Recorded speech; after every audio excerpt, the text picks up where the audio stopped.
कैसे कहीं तोहरा से प्यार भइल बा।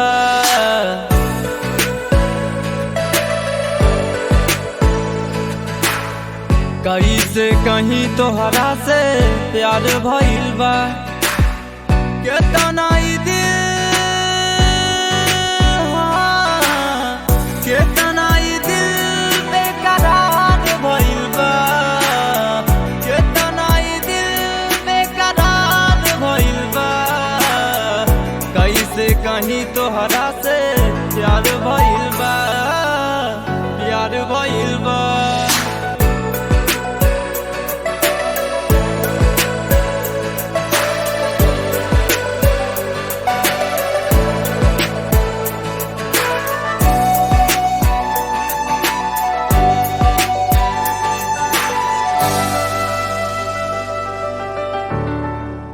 एक बेरी देखिलाना हमारा के प्यार से, काहे मुआवा ताड़ू काजरा के धार से।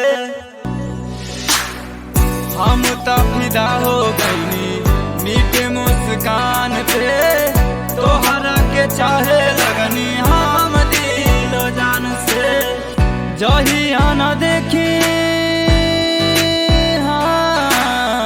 जहिया न देखी दिन बेकार भइल बा। जहिया न देखी दिन बेकार भइल बा। कैसे कहीं तोहरा से प्यार भइल बा, प्यार भइल बा।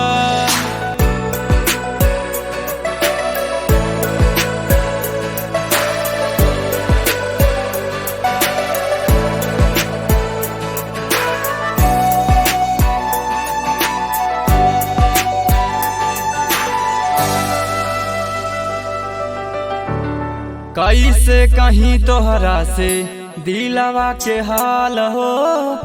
इहे सोचत बीतल पूरा एक साल हो। सोचे MTR मनोज, सोचे इहे राज हो। कहिया तू सुनबू हमारा दिल के आवाज हो। कोशिश के ताना, कोशिश के ताना बार भइल बा। कोशिश के ताना बार भइल बा।